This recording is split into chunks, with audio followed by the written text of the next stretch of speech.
Hallo allerseits, ich bin Peter Pernsteiner und begrüße Sie zu meinem nächsten Auspackvideo über ein Erwachsenenspielzeug im Maßstab 1:32.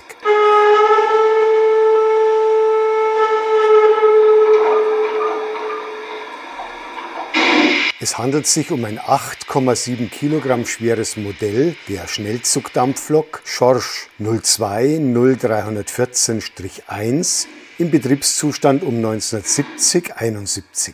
Ich erhielt diese Lok leihweise von Märklin für einen Zeitschriftenbeitrag im Eisenbahnmagazin und für dieses Unboxing. Beim Vorbild handelt es sich um eine sogenannte Rekonstruktionslokomotive, die 1960 in Zwickau auf Basis der 18314 umfassend umgebaut wurde und unter anderem diese elegante Stromlinienteilverkleidung bekommen hat. 1967/68 wurde sie dann noch in Meiningen auf eine Ölhauptfeuerung und einen Öltender umgebaut.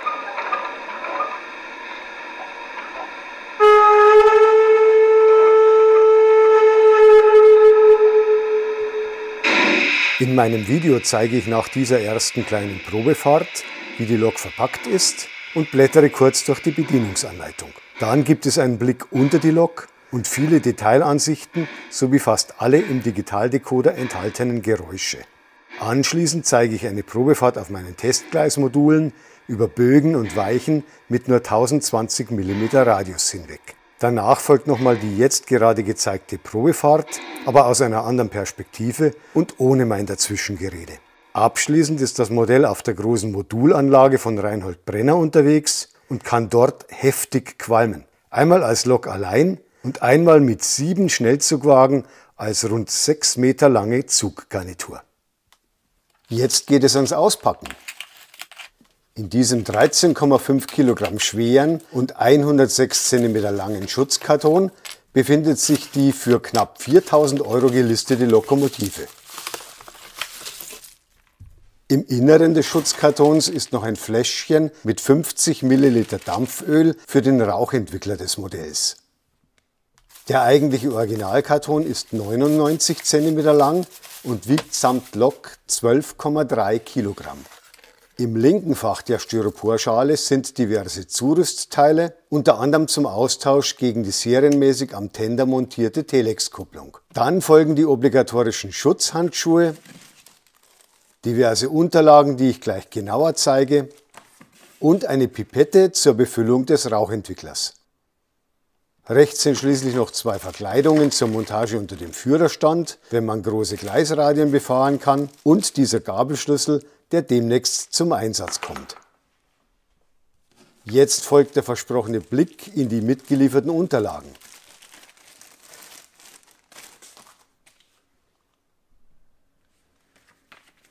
Wie immer bei Märklin liegt ein Faltblatt als Garantieurkunde bei.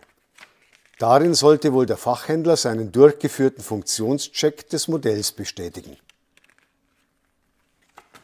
Als nächstes kommt ein Heftchen mit 40 Seiten, das der Reihe nach in 6 Sprachen jeweils 6 Seiten mit diversen Einstellinformationen zum Digitaldecoder enthält. Schließlich werfe ich jetzt noch etwas ausführlicher einen Blick in die Bedienungsanleitung. Sie ist wie immer bei Märklin in 6 Sprachen gestaltet.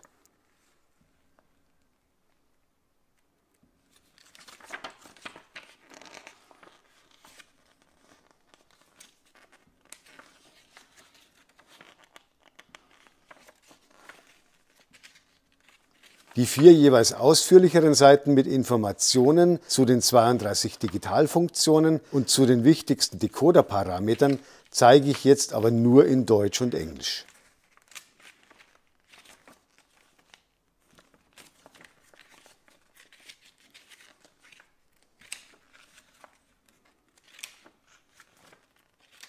Schließlich kommen nun wieder ein paar 6-sprachig gestaltete Seiten.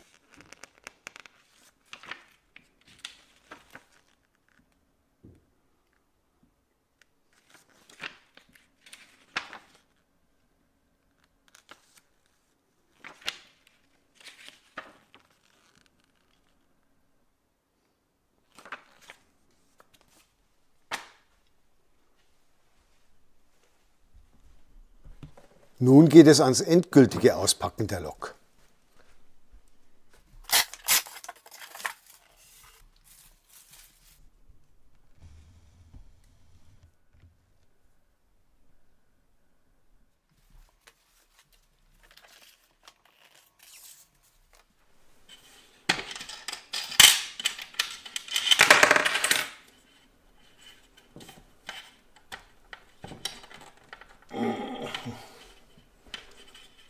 Zange.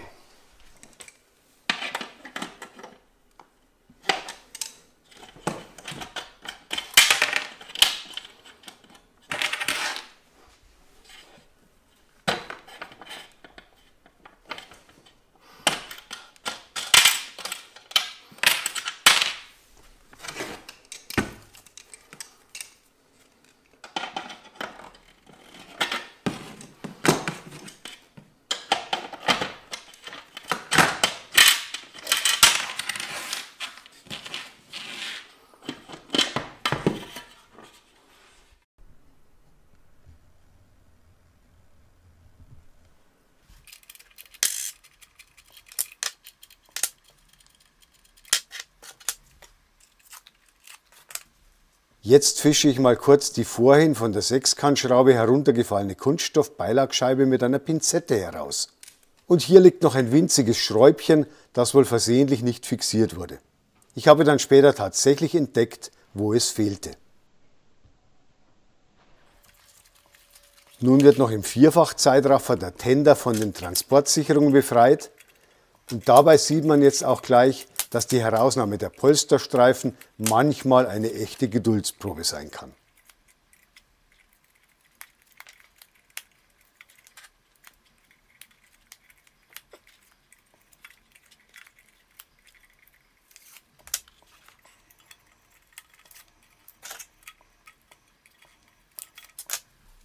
Jetzt ein Blick unter die Lok und auf das Fahrwerk. Das Vorläuferdrehgestell muss für den Einsatz auf Radien ab 1020 mm natürlich extrem beweglich sein. Ebenso die Treibräder nebst Achsen. Bei der Gelegenheit gleich ein Blick auf das funktionstüchtig nachgebildete Innentriebwerk. Auch die weiteren Antriebsachsen des Modells sind sehr beweglich und die Achslager sind gefedert.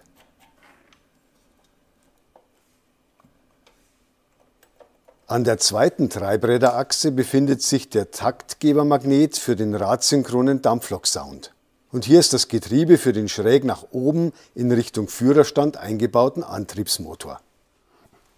Noch kurz ein Blick auf einen der Stromabnehmer für die hintere Treibachse und für die mittlere Treibachse.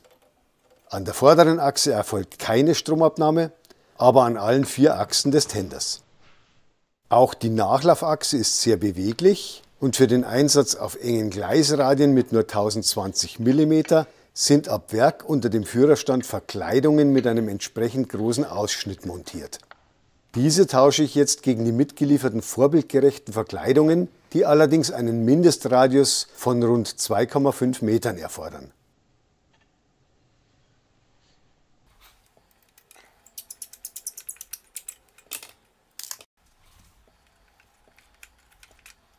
Übrigens passt hier das vorhin herumgelegene Schräubchen rein.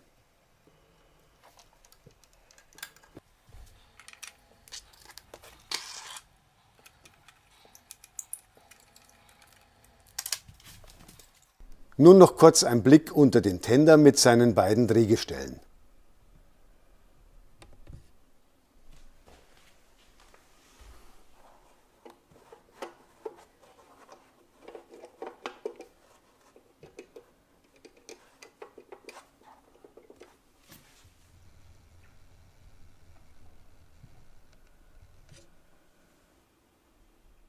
Jetzt steht das Modell auf einem Rollenprüfstand und ich blicke mal ins Innere des Öltenders. Er lässt sich ganz einfach öffnen. Zur Fixierung hat er oben und unten jeweils 4 kräftige Magnete.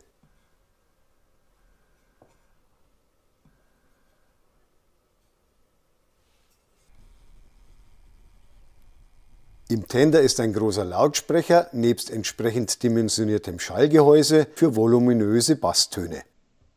Hier sitzt der steckbare Multiprotokoll-Digitaldecoder samt Soundelektronik. Und dies sind die 6 Energiepuffer zur Überbrückung von Stromunterbrechungen bei stark verschmutzten Gleisen.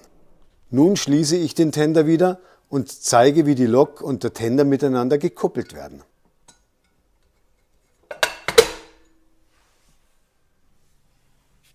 Unter dem klappbaren Übergangsblech ist ein weit ausschwenkender Kupplungshaken und auch das Gegenstück im Tender hat eine Kinematik, die bei engen Bogenfahrten weit herausfährt. Darunter sitzt eine verriegelbare Stiftleistenbuchse für einen 16-poligen Elektronikverbinder mit Flachbandkabel. Als nächstes muss der Tender herangeschoben werden und der Steckverbinder in die Buchse, bis er einrastet.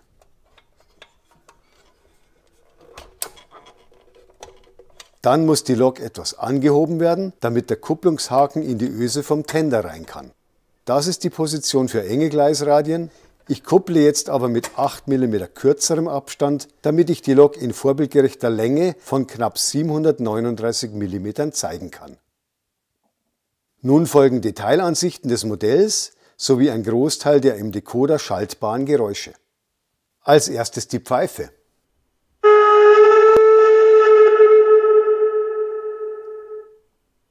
Der Pfiff kann natürlich beliebig lang gedrückt werden.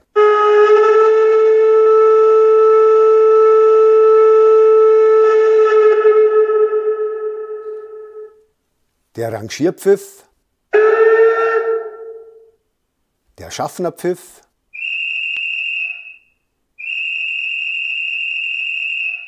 der Injektor.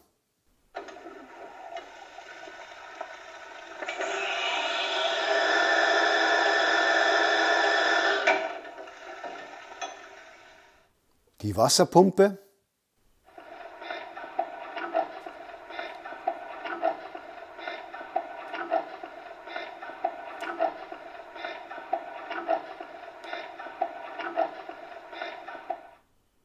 Öl in den Brennraum,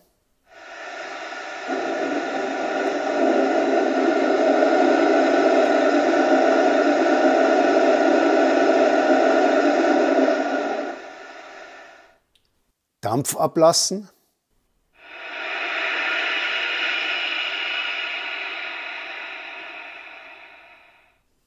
die Luftpumpe,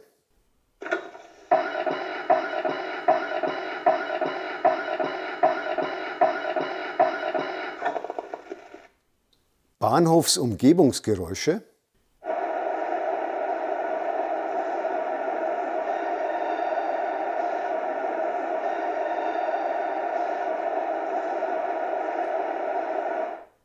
das Sicherheitsventil,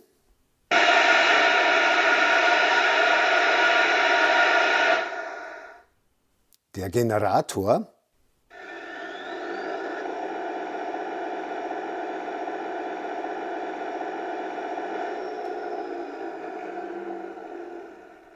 Ölfassen,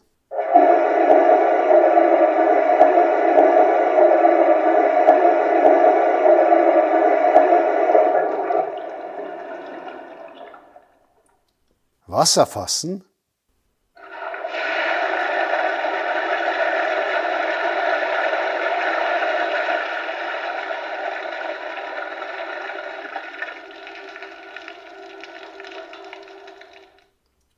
Sand nachfüllen,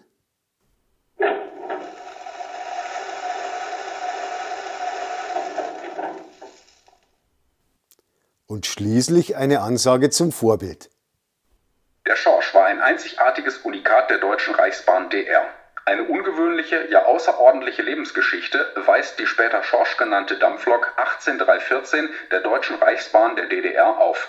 Einst 1919 in Dienst gestellt als badischer Edelrenner der Reihe 4H, übernahm ihn die Deutsche Reichsbahngesellschaft als 18314.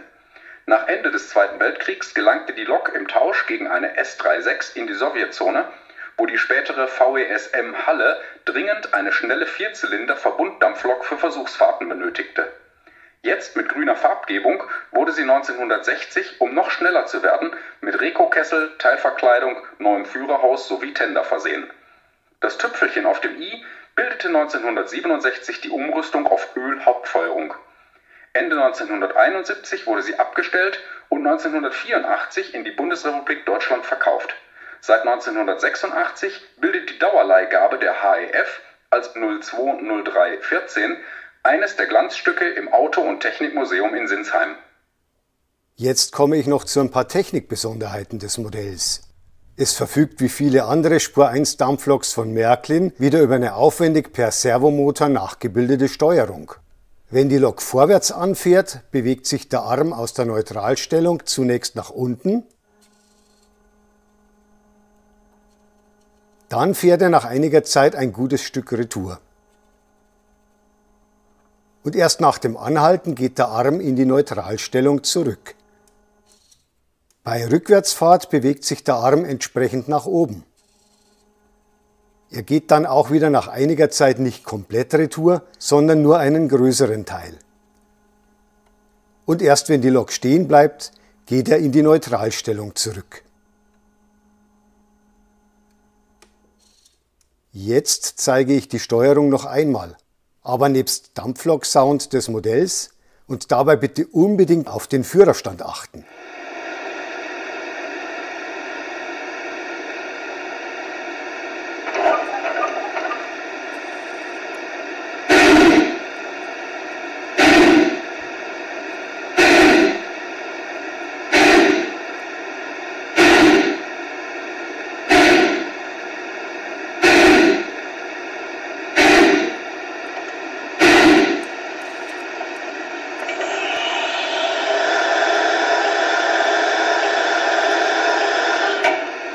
Jetzt ein Fahrtrichtungswechsel auf rückwärts.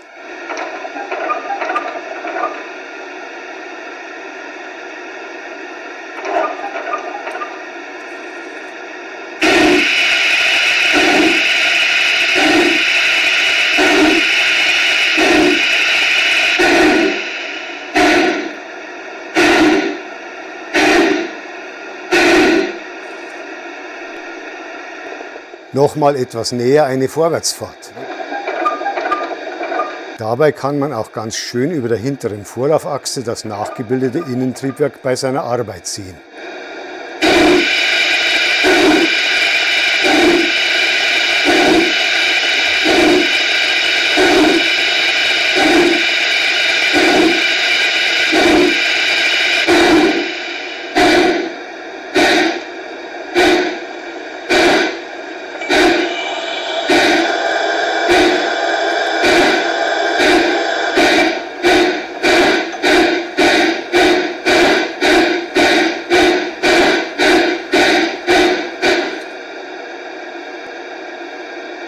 Bevor ich die Lok gleich richtig fahren lasse, noch schnell aus der Nähe die mit dem Sound verknüpfbare Telex-Kupplung.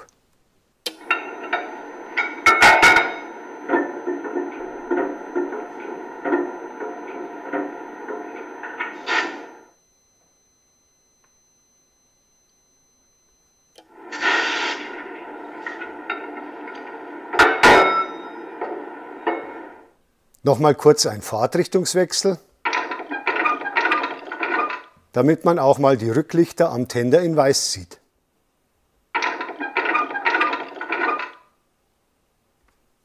Jetzt zur versprochenen ersten Probefahrt. Sie erfolgt ohne Sound auf meinen Testgleismodulen.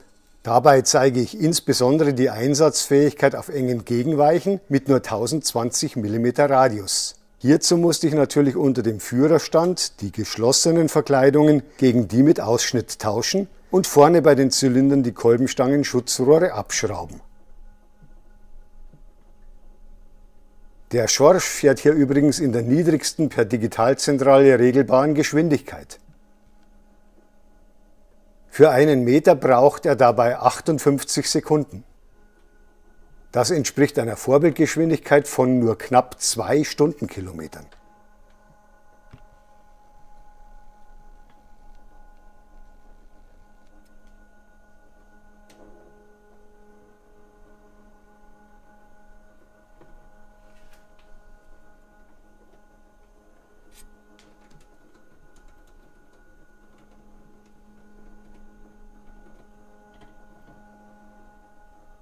Wie man deutlich sieht, hat es Märklin tatsächlich geschafft, dass das Modell trotz knapp 75 cm Länge die engen Weichen mit nur 1020 mm Radius prima bewältigen kann.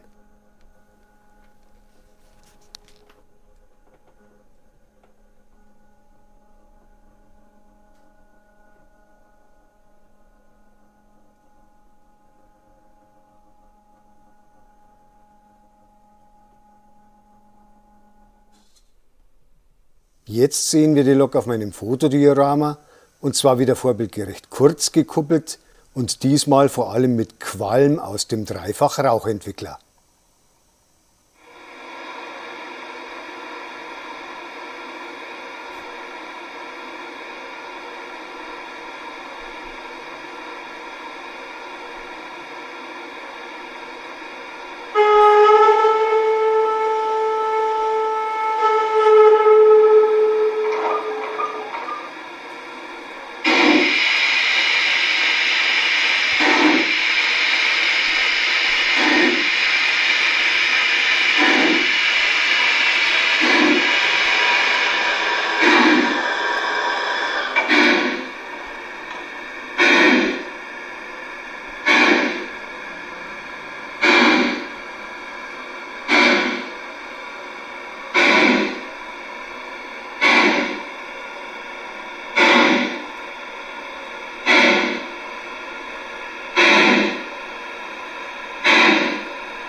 Abschließend zeige ich die 020314-1 auf 2 großen Fahrten, die ich am Nachmittag des 7. Juli 2023 noch vor dem offiziellen Beginn des Spur 1 Fahrtreffens im Münchner Osten aufnehmen konnte.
Wie ich am Anfang dieses Unboxing-Videos bereits versprochen habe, gibt es jetzt noch eine Fahrt der mir leihweise zur Verfügung gestandenen Schorsch als richtig langer Schnellzug. Sie zieht hierzu gleich nicht weniger als 7 Märklin-Schnellzugwagen. Der ganze Zug hat damit eine imposante Länge von etwas mehr als 6 Metern.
So, das war's für heute mit meinem XXL Unboxing der Schnellzugdampflok 02 0314-1 von Märklin.